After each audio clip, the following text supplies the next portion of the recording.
train operator at NFTA Rail. Just a couple of topics I'd like to bring up. Maybe you could bring some questions to these fine people up here. Probably unbeknownst to the public, they're cutting 20% of our trains starting the week after Christmas.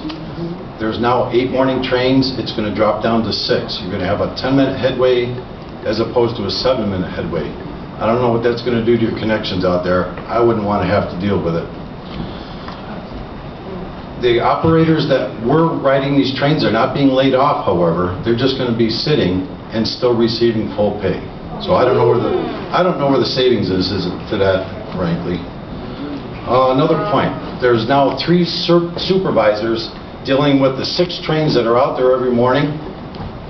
1 on the surface, 1 underground, and 1 roving back and forth on the train right away in a vehicle.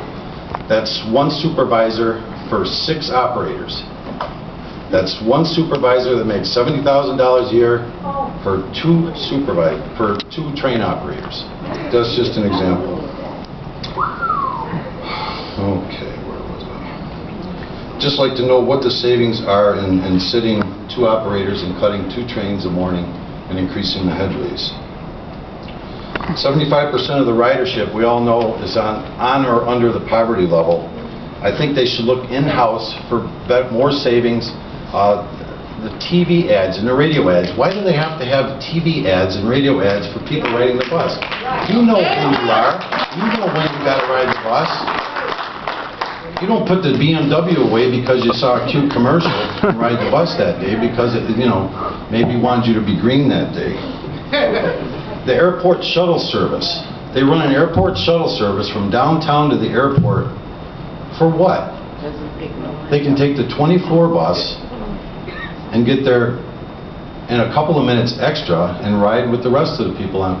Why does anybody, who do you know that takes an express bus from downtown to the airport? What is it? The Buffalo executives that come into downtown from, the airport, they get a $1.75 ride down there? That's just one example where I think they could cut some money off of this. NFTA has a graphic arts department. You should see the equipment down there. They have computer banks. They have, it's incredible the money that they got. Oh, I'm telling you, it's down there. They got print shops.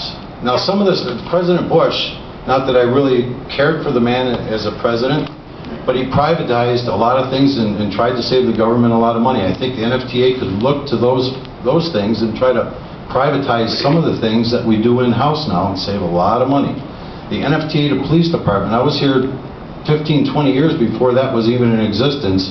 We never had a problem. We got along. Buffalo Police did just fine. Sheriff's Department, chipped in. We didn't need our own NFTA department. As far as riding the trains all day long, I'm down there, and they're down there for 1 or 2 trips during the school times, and the rest of the time they're Dunkin' Donuts. So I'm telling you, that's where they are. One final point, the street supervisors for bus. I'm not involved with the bus aspect of it too much anymore, but at Frontier Station on Military Avenue, there's a fleet of SUVs down there. Ford Expeditions, right down to Ford Hybrids. A fleet of them. There's got to be 20 of them down there. They never move.